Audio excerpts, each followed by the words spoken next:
Hello दोस्तों, नमस्कार। स्वागत है आपका सक्सेस इन हिंदी अकेडमी में। देखिए दोस्तों, ये टॉपिक आप सभी जानते हैं। हम 40 मॉडल टेस्ट पेपर कर रहे हैं, जिसमें से आपको 16,000 निःशुल्क प्रश्न मिलेंगे और ये व्याख्या सहित होंगे। बहुत ही महत्वपूर्ण प्रश्न है, बार बार परीक्षाओं में यानी प्रीवियस ईयर ये प्रश्न रहेंगे, जो कि परीक्षा की दृष्टि से बेहद ही महत्वपूर्ण है। तो देखिए, शुरुआत करते हैं। इससे पहले मैंने वीडियो डाल दी है, जिसने नहीं देखी इन प्रश्नों की वो देख लेना। इससे आगे हम शुरुआत करते हैं। 36वां प्रश्न आपकी स्क्रीन पर है। प्रसाद ने अपने किस नाटक में मुख्यतः नारी मुक्ति समस्याओं को उठाया है? मतलब कहने का अभिप्राय है, जैसे जयशंकर प्रसाद ने बहुत से, जयशंकर प्रसाद है या प्रसाद से मतलब आपने किस नाटक में मुख्यतः नारी मुक्ति समस्या को उठाया है। मतलब प्रसाद ने बहुत सारे नाटक लिखे, लेकिन कौन सा नाटक ऐसे जिसमें नारी मुक्ति की समस्या है? ये प्रश्न परीक्षा की दृष्टि से बहुत महत्वपूर्ण है। चंद्रगुप्त है, राजश्री है, शकंदगुप्त, ध्रुव स्वामिनी। तो बच्चों, इसका होगा उत्तर ऑप्शन नंबर डी, ये होगा ध्रुव स्वामिनी। देखो डी है, और यही मैं बोलती हूँ कि ये 16,000 प्रश्न है, 16,000 से भी ज़्यादा हो जाएंगे। देखो पूरा टॉपिक कवर हो जाता है इस प्रश्नों की, ये खासियत है। जयशंकर प्रसाद ने ध्रुव स्वामिनी नाटक में मुख्यतः नारी समस्या को उठाया है। कौन सा नाटक है जिसमें नारी समस्या को उठाया है? ध्रुव स्वामिनी है। इस नाटक में प्रसाद ने तलाक, विवाह मुक्ति एवं पुनर्विवाह अधिकार हिंदू स्त्री को है या नहीं, इस समस्या को बड़े कौशल से प्रस्तुत किया है। मतलब कि नारी की जो समस्या है, जैसे पहले के टाइम में एक बार शादी हो जाती थी तो तलाक नहीं दे सकती थी। तलाक मान लीजिए किसी मतलब पुरुष ही छोड़ सकता था, नारी उसे नहीं छोड़ सकती थी। कोई विधवा हो जाती थी तो उसकी शादी नहीं होती थी, उसे समाज प्रताड़ित करता था। लेकिन इसमें क्या है, पुनर्विवाह दिखाया है। आगे देखेंगे, अन्य नाटक देखेंगे। विशाख भी इनका नाटक है, जयशंकर प्रसाद का, बहुत महत्वपूर्ण है। अजातशत्रु, कामिनी, जन्मेजय का नाटक, स्कंदगुप्त, एक चंद्रगुप्त। तो देखो, ये तो आप अपनी पुस्तकों में पढ़ते हो ही, लेकिन वीडियो देखने का क्या फ़ायदा है, वो थोड़ी सी मैं ट्रिक बताऊंगी आपको। देखिए जयशंकर, अब क्या है, आप मान लीजिए आपका सिलेक्शन नहीं हो रहा है और आप कभी 1 नंबर से रह रहे हैं, कभी 2 नंबर से रह रहे, तो आप क्या कामना मांगने किसके पास जाओगे? जयशंकर प्रसाद के, यानी प्रसाद के, जयशंकर के सामने आप जाओगे, शंकर भगवान हमारी ये कामना पूरी कर रहे हो, इतनी मेहनत कर रहे हो, क्यों नहीं हो रहा है? तो कामना किसकी? जयशंकर पर। जन्मेजय का नाग किसके गले में होता है? शंकर भगवान के गले में, तो जयशंकर प्रसाद हो जाएंगे। फिर स्कंदगुप्त, अजातशत्रु की बता देती हूँ। जैसे अजातशत्रु मतलब जो हमेशा शत्रुओं पर विजय पाते थे, शंकर भगवान पाते थे। विशाख भी इनका एक घूंट, मतलब शंकर भगवान ने एक घूंट क्या पिया था? जैसे जहर पिया था, तो वो नीला हो गया था ना पूरा, किस उसमें से समुद्र में से उन्होंने जो मंथन चला था राक्षसों और देवताओं का, तो शंकर भगवान ने जहर पिया था। तो एक घूंट किसका होगा?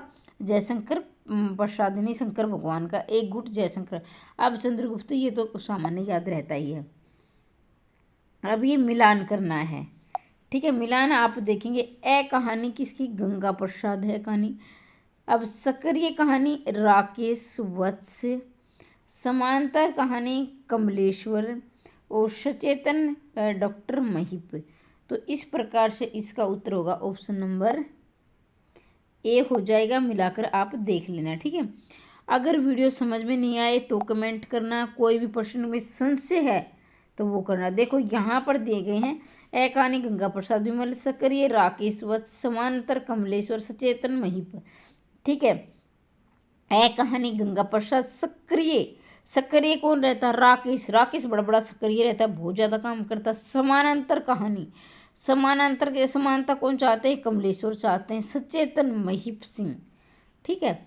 ये चीज़ याद कर लेना। यहाँ देखेंगे, यहाँ भी सुमिलित करना है, मरीप सुसु, ये सारे। तो देखें, इसका रहेगा ऑप्शन नंबर ए का आपका रहेगा, ये लोजाइंस हो जाएंगे इसके। एक मिनट, लोजाइंस इसका हो जाएगा ऑप्शन नंबर ए का। 2 का हो जाएगा पोइटिक्स का हो जाएगा अरस्तु, पोइटिक्स अरस्तु। और इसका एस्थेटिक हो जाएगा क्रोचे। योन हो जाएगा प्लेटो। तो ठीक है, एक बार फिर से देख लीजिए, मैं मिलाकर दिखा देती हूँ। तो इसको उत्तर ही देख लीजिए, क्योंकि यहाँ इसका दिया है। ऑप्शन नंबर इसका होगा आपका डी हो जाएगा। ठीक है, डी इसका उत्तर होगा। एक बार दिखा देती हूँ मैं आपको, यहाँ विस्तार से दिया है। तो ये क्या परी ईसुसु का है लोजाइंस, परीप्सूस है लोजाइंस, पोइटिक्स है अरस्तु, एस्थेटिक्स है क्रोचे और इयोन है प्लेटो। देखो भाई ये नाम थोड़े से मुश्किल है, लेकिन आपको क्या है याद करना पड़ेगा, इनको बार बार प्रयास करोगे। देखो पोइटिक्स में जा रहे हैं अरस्तु जा रहे हैं, ठीक है। और क्या है एस्थेटिक्स से, एस्थेटिक मतलब एथलेटिक्स पढ़ेंगे। एथलेटिक्स में कौन क्रोचे, एथलेटिक्स इसको आप थोड़ा सा उच्चारण थोड़ा गलत की कह लीजिए। एथलेटिक्स कौन होते हैं, जो खिलाड़ी होते हैं, जो मतलब एक ही गेम, मतलब एक ही, जैसे हमारे नीरज चोपड़ा का भाला फेंका, तो उसमें कोई टीम वगैरह नहीं होती, वो अकेले व्यक्ति एक अकेले लड़ेंगे। तो एथलेटिक्स होते हैं जिसमें अकेले को लड़ना होता है, तो वहाँ खेलते हुए क्रोच आ जाती है, जैसे जैसे क्रोच नहीं, हरियाणा में बोलते क्रोच आ गई, तो उसे क्रोचा पढ़ेंगे। इयोन प्लेटो। या देखो मेरे उत्तर बताने से पहले आप निशान लगा ले, ताकि आप अपनी तैयारी का मूल्यांकन जान सके, आपकी तैयारी कितनी हो चुकी, कितनी बाकी है। ठीक है, प्रेम निकेतन सबने आई गोवर्धन धाम, लियो शरण चित के जुगल स्वरूप ललाम। तो यहाँ देखेंगे 39 का आपका उत्तर रहेगा, ये ऑप्शन नंबर डी रहेगा इसका, रसखान रहेंगे इसके। प्रेम निकेतन सबने आई गोवर्धन धाम, ल्यो शरण चितवई के जुगल स्वरूप ललाम। अब क्या है, प्रेम निकेतन आई गोवर्धन धाम, देखो रसखान है ना, ये बहुत प्रसिद्ध ऐसे कवि रहे हैं, और ये मुसलमान कवि हैं रहे हैं, जो इन्होंने मुसलमान भाई दूसरे धर्म का प्रचार प्रसार करेगा तो विरोध तो होगा। मुसलमानों ने इनका बहुत विरोध किया था, लेकिन फिर भी इन्होंने श्री कृष्ण के, इनकी भक्ति काफ़ी मतलब आस्तिक थी, आस्था रखते थे कृष्ण भगवान में। इन्होंने क्या है, एक मुसलमान होते हुए सबसे बड़ी बात थी कि ये श्री कृष्ण में विश्वास रखते थे। प्रेम निकेतन सबने आई गोवर्धन धाम, ल्यो शरण चित के जुगल स्वरूप ललाम। उक्त पंक्ति के रचयिता रसखान है। हिंदी के मुसलमान कवि में रसखान का महत्वपूर्ण स्थान है। 252 वैष्णव की वार्ता इनका उल्लेख है। 252 वैष्णव की वार्ता, अब 252 वैष्णव की वार्ता के लेखक कौन थे, विठल दास थे। और 252 वैष्णव की वार्ता, गोकुलनाथ माफ कीजिए, 252 वैष्णव की वार्ता में इनका वर्णन किया गया, किसका, रसखान का। 252 वैष्णव की वार्ता में किसका वर्णन किया गया है, रसखान का। याद रखेंगे, बहुत महत्वपूर्ण टॉपिक है, प्रश्न है। इन्होंने गोस्वामी विठल दास जी से वल्लभ संप्रदाय की दीक्षा ली थी। अब भाई इन्होंने क्या है, रसखान ने किससे शिक्षा ली थी, इन्होंने गोस्वामी विठलनाथ जी से वल्लभ संप्रदाय की दीक्षा ली थी। रसखान की 2 कृतियाँ उपलब्ध हैं, मतलब ये बहुत ही महत्वपूर्ण है। प्रेम वाटिका, दान लीला, प्रेम वाटिका और दान लीला, इनकी क्या है, प्रसिद्ध कृतियाँ हैं, मतलब इनकी रचनाएं हैं। प्रेम वाटिका, दान लीला किसकी, रसखान। वर्तमान में सर्वाधिक प्रचलित सुजान रसखान है, सुजान रसखान इनकी है। सुजान विनोद आ जाए तो सुजान विनोद है देव की, सुजान विनोद देव की है, देव सुजान विनोद। देखो यहाँ देखेंगे, सुजान विनोद है, सुजान विनोद किसकी, देव की, देव की। तो देखो लास्ट में दया है, तो इस दया को उठा लेना, सुजान विनोद लास्ट में दया है, तो दया से देव। ठीक है, ये वो सुजान नहीं है जो घनाना जी से प्रेम करती, तो वो उनकी प्रेमिका थी, ऐसा मतलब वो सुजान नहीं, ये एक राजा का नाम सुजान है। ठीक है, सुजान विनोद। यहाँ 181 सवैये हैं, किसमें, सुजान रसखान में।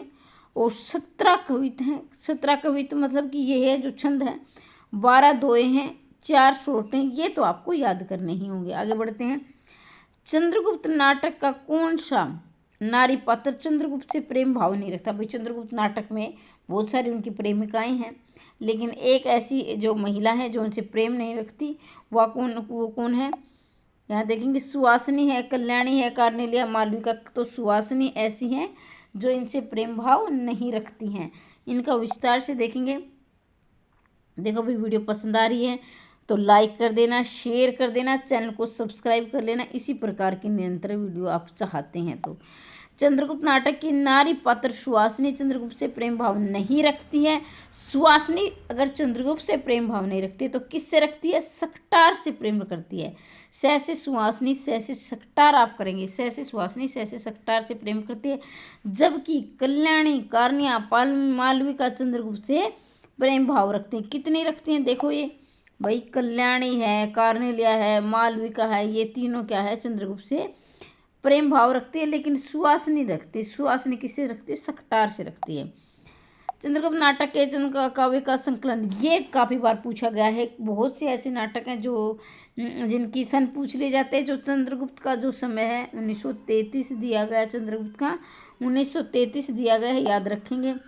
और अभिनव नाम से इसे, जैसे शंकर प्रसाद के नाटक चंद्रगुप्त का प्रकाशन 1933 ईस्वी में अभिनव गुप्त नाम से किया गया है, अभिनव चंद्रगुप्त नाम से किया गया है। मतलब इनका दूसरा नाम कह लीजिए क्या है, अभिनव चंद्रगुप्त।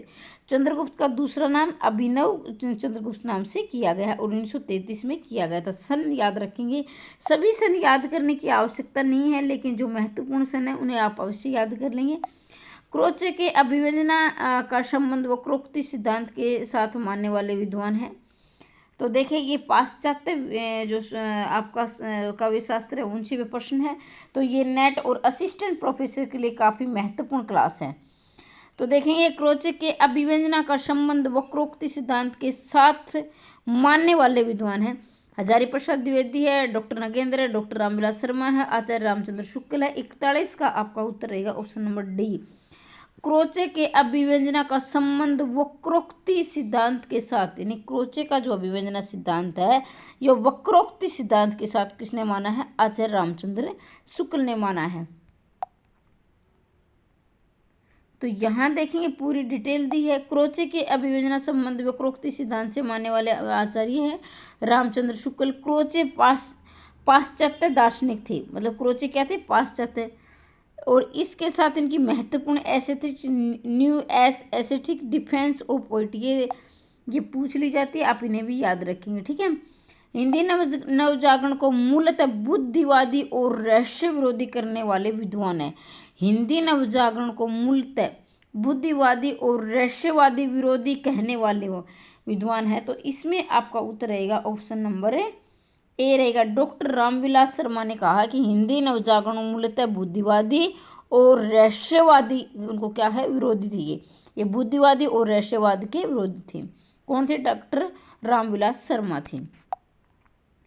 आगे बढ़ते हैं। तो यहाँ आपको पूरी विस्तार से दिया गया हिंदी नवजागरण को मूलतः बुद्धिवादी और रहस्यवाद विरोधी कहने वाले विद्वान है डॉक्टर रामविलास शर्मा है। डॉक्टर रामविलास शर्मा मार्क्सवादी आलोचक है, ये बार बार पूछा गया है, जितनी बार बोलूँ उतना ही कम है। डॉक्टर रामविलास शर्मा कैसे थे, मार्क्सवादी आलोचक थे। इनके द्वारा आलोचनात्मक ग्रंथ है ये बहुत।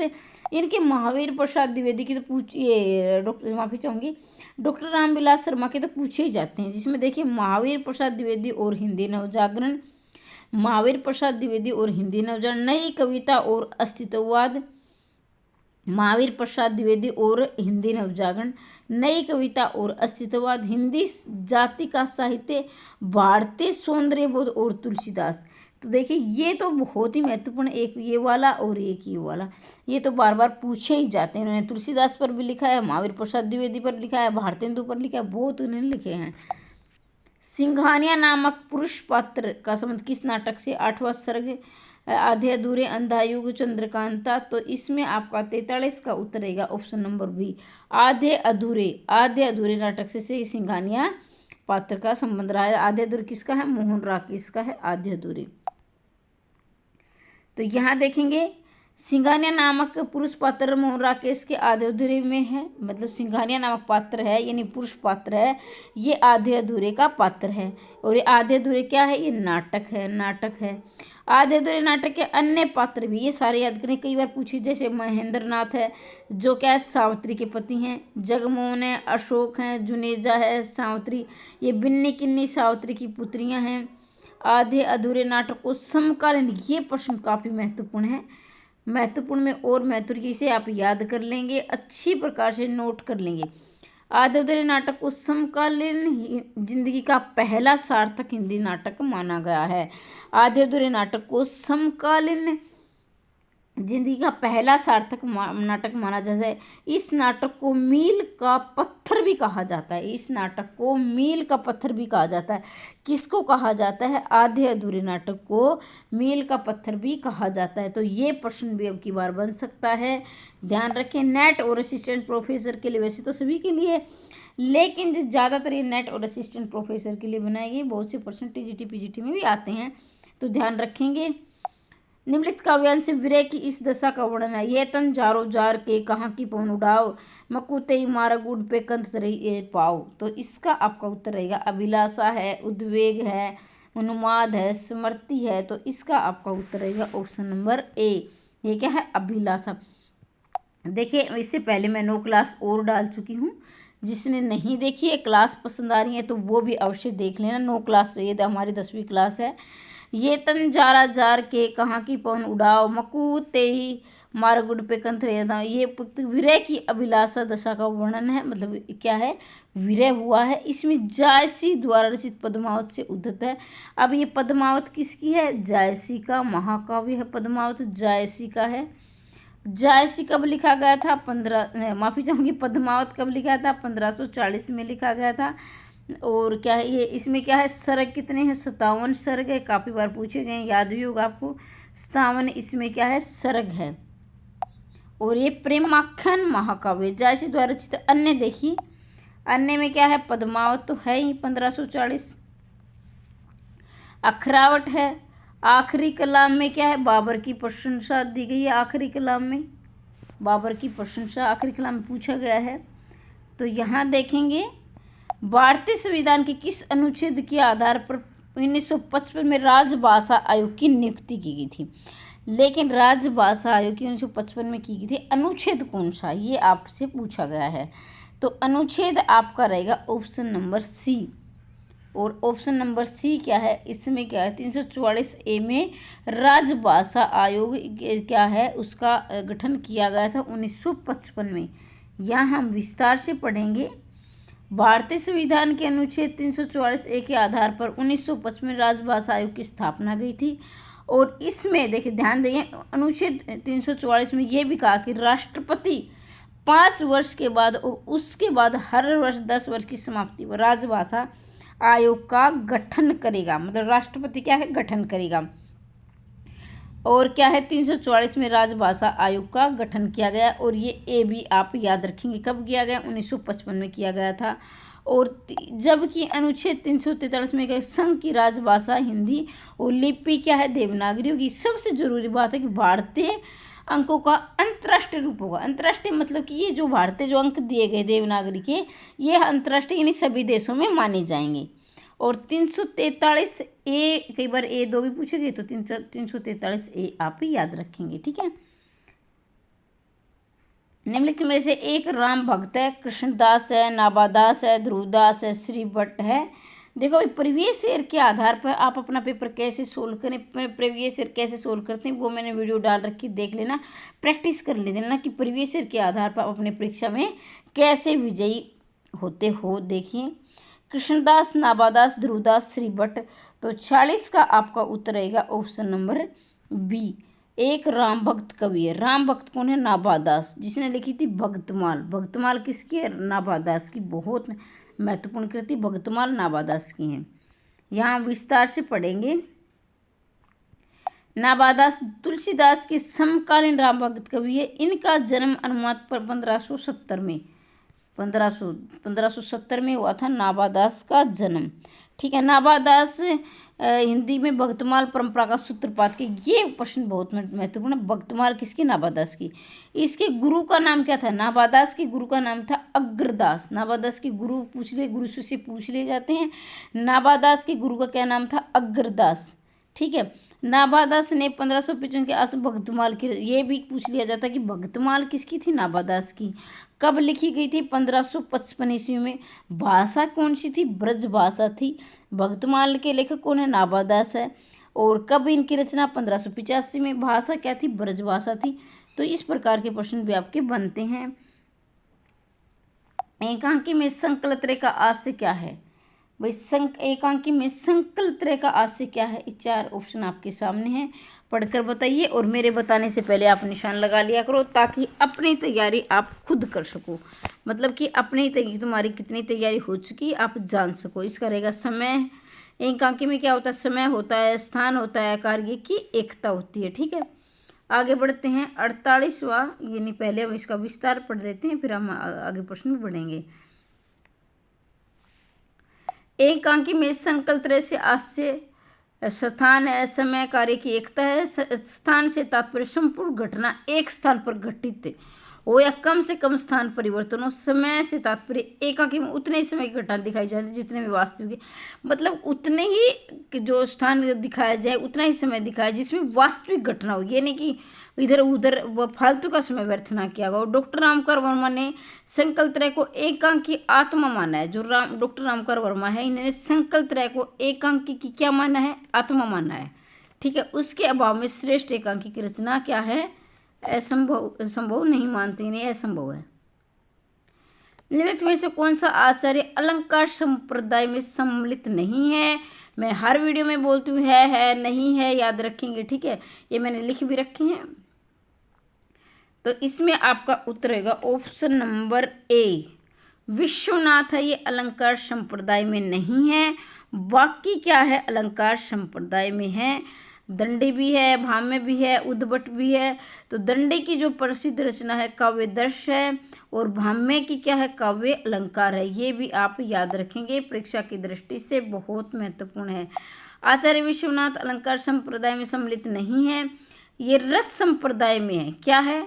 विश्वनाथ क्या है? रस संप्रदाय। अब विश्व में क्या है? रस होना जरूरी है भाई। बिना जिंदगी के, मतलब रस, यहाँ हम जिंदगी समझे, बिना रस के, जैसे जिंदगी में हंसना भी, गाना भी, सब कुछ जरूरी होता है, नहीं तो हम जिंदगी हमारी निरस हो जाती है। तो इसलिए दंडी, भाम्य और ये सब सारे क्या है? अलंकार संप्रदाय के आचार्य हैं। 49वां प्रश्न आपकी स्क्रीन पर, इनमें से कौन सा रचनाकार तार सप्तक में सम्मिलित नहीं है? अंडरलाइन करेंगे ताकि ये पता लगे सके कि प्रश्न में पूछा क्या गया। बहुत सारे अभ्यर्थी ये बहुत बड़ी गलती करते हैं, अंडरलाइन नहीं करते हैं, इसी वजह से वो हर पेपर में 4-5 प्रश्न गलत करके आते हैं। तो इसका आपका उत्तर रहेगा केदारनाथ सिंह। क्या है? केदारनाथ सिंह तार सप्तक में नहीं। तार सप्तक का मतलब है पहला, लेकिन पहला शब्द नहीं लगेगा तार सप्तक के आगे, सिर्फ तार सप्तक होगा, दूसरा तीसरा चौथा। ठीक है, तो ये देखेंगे, यहाँ विस्तार से पढ़ लेंगे आप। ठीक है, तार सप्तक का संपादन 1943 में अज्ञे ने किया था। 1943, फिर 1951, 4 थे ना, फिर 1959 और फिर 1979। तो ये 4 तार सप्तक थे, पहले 1943, फिर 51, फिर 59, फिर 79। ठीक है, ये 4 तार सप्तक थे। तो देखेंगे इसमें तार सप्तक 1943 में अज्ञे ने किया था। इसमें रामविलास शर्मा है,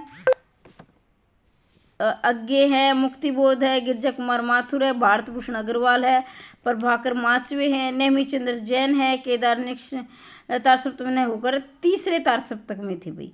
जो केदारनाथ सिंह थे ये तीसरे तार सप्तक में थे, तीसरे का संपादन हुआ था 1959 में। ठीक है, 50वां प्रश्न आपकी स्क्रीन पर है।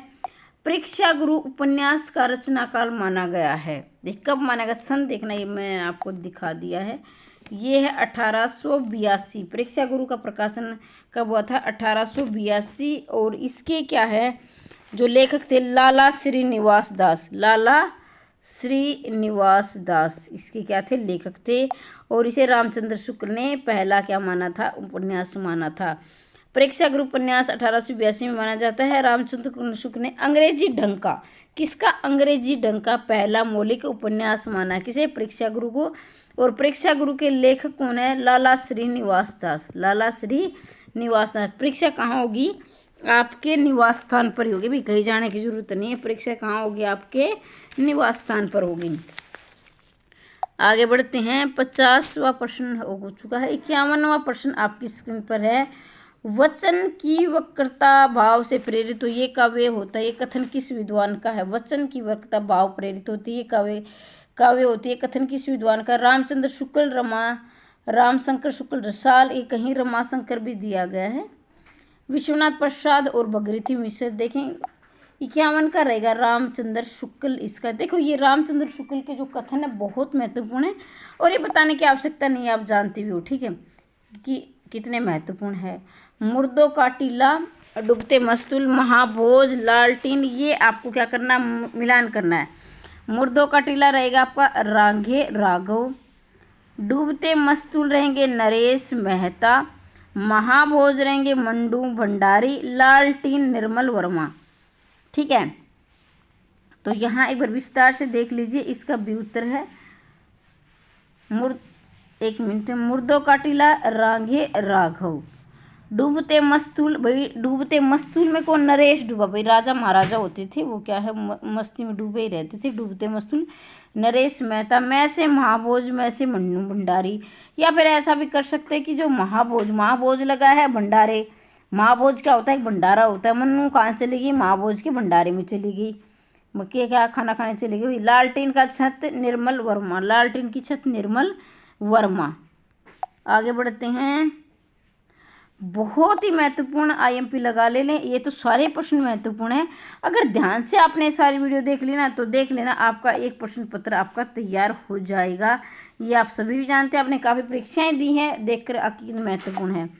भारतेंदु हरिश्चंद्र को भारतेंदु की उपाधि कब दी गई थी, भाई भारतेंदु हरिश्चंद्र को, भारतेंदु हरिश्चंद्र इनका नाम था, मूल नाम था, लेकिन भारतेंदु की उपाधि उन्हें कब दी गई थी, तो ये कब दी गई थी, ये दी गई थी आपकी 1880 में, क्या है 1835 में इनका जन्म हुआ था और 1885 में इनकी मृत्यु हो गई थी। मृत्यु के 5 साल पहले इन्हें भारतेंदु की उपाधि दी गई थी। ये माना जाता है कि मात्र 35 वर्ष जिए थे, माना क्या जिए थे 35 वर्ष, और सिर्फ 35 वर्ष की अवस्था में ये पूरे युग का नाम इनके नाम पर पड़ गया था। तो ये देख सकते हैं इनकी जो कितनी रही हैं, कितनी मेहनत की होगी इन्होंने, कितनी इन्हें प्रतिभा रही होगी। तो यहाँ देखेंगे भारतेंदु हरिश्चंद्र को भारतेंदु की उपाधि 1880 ईस्वी में मिलेगी। सन 1843 से 1867 में इसका कृतित्व भारतेंदु युग की पृष्ठभूमि के रूप में जाना जाता है, मतलब इनकी जो पृष्ठभूमि जानी जाती है इनके युग की 1843 से 1867 ईस्वी, और इन्हें हिंदी आधुनिक और पुनर्जागरण का प्रवर्तक और पिता में भारतेंदु हरिश्चंद्र को माना जाता है। जो पुनर्जागरण का प्रवर्तक किसे माना जाता है, आधुनिकता का प्रवर्तक किसे माना जाता है, भारतेंदु हरिश्चंद्र को माना जाता है। ठीक है, और पुनर्जागरण काल किसे कहा गया है, भारतेंदु युग को पुनर्जागरण काल कहा गया है। पुनर्जागरण का प्रवर्तक आए तो भारतेंदु हरिश्चंद्र, पुनर्जागरण काल आए तो ये भारतेंदु युग। ठीक है, अगर नवजागरण आ जाए तो नवजागरण आप करेंगे क्या है, ये द्विवेदी युग। ठीक है, ये आप ध्यान में रखेंगे। और ये किसने कहा है, डॉक्टर नगेंद्र ने इन्हें कहा है, मतलब पुनर्जागरण काल, ये नवजागरण, ये याद रखेंगे। आधुनिक युग उद्भिद प्रस्तुत कथन किस पात्र का है, मेरी ममता ही वहाँ की नीति और मर्यादा थी, मेरी ममता ही वहाँ नीति थी मर्यादा थी, ये किसने बोला है। 54वां प्रश्न आपकी स्क्रीन पर, गांधारी, अश्वत्थामा, धृतराष्ट्र, संजय। तो इसका आपका उत्तर रहेगा ऑप्शन नंबर सी, धृतराष्ट्र, जो कि कौरवों के कौन थे, पिता थे। कौरव कितने थे, 100 थे। ठीक है, मेरी ममता ही वहाँ की नीति मर्यादा थी। अंधा युग से उदित कथन धृतराष्ट्र का था। अंधा युग धर्मवीर भारती का क्या है, नाटक है। और ये कैसा नाटक है, गीति नाट्य, ये भी पूछ लिया भी, नाट्य है गीति नाट्य है। तो अगर नाट्य और गीति नाट्य दोनों आ जाए तो गीति नाट्य है, ये क्या है, अंधा युग क्या है, गीति नाट्य है। और ये महाभारत के जो अंतिम जो दिन था उस पर ये आधारित है। और इसमें मुख्य पात्र है गांधारी, जो क्या थी, धृतराष्ट्र की पत्नी थी गांधारी। अश्वत्थामा जो द्रोणाचार्य के पुत्र थे, द्रोणाचार्य कौन थे, इनके गुरु थे कौरवों और पांडवों के। संजय और कृतवर्मा, संजय जो है धृतराष्ट्र को जो कहते हैं ना आजकल लाइव वो स्टोरी सुना रही थी, अब ऐसा हो रहा है, अब ऐसा हो रहा है। ठीक है, 55वां प्रश्न देखेंगे, काव्य दोषों की सर्वप्रथम वैज्ञानिक व्याख्या प्रस्तुत करने वाले ग्रंथ हैं। तो देखिए भाई, आगे बढ़ने से पहले मैं आपको बता दूं, जल्दी ही हम नेट की स्पेशल क्लास भी लेकर आएंगे। अगर आप नेट की तैयारी कर रहे हैं तो चैनल को सब्सक्राइब कर लेना, नेट असिस्टेंट प्रोफेसर की, और बहुत जल्द हरियाणा में असिस्टेंट प्रोफेसर की भर्ती आनी, वहाँ भी हम तैयारी करेंगे। तो जुड़े रहिए आप चैनल से। अगर विश्वास करते हैं, वीडियो पसंद आती हैं तो काव्य दोषों की सर्वप्रथम वैज्ञानिक व्याख्या प्रस्तुत करने वाला ग्रंथ क्या है? काव्य दोषों की सर्वप्रथम वैज्ञानिक व्याख्या प्रस्तुत करने वाला ग्रंथ है नाट्यशास्त्र है, काव्य अलंकार है, काव्य सरसो, काव्य अलंकार सूत्र है। 55 का आपका उत्तर रहेगा ऑप्शन नंबर बी, क्या है? काव्य अलंकार है। तो आज के लिए इतना ही, और मिलते हैं अगली वीडियो में। हमेशा हंसते रहिए, मुस्कुराते रहिए, दिन दोगुनी रात चौगुनी उन्नति करते रहिए। जय हिंद, जय भारत।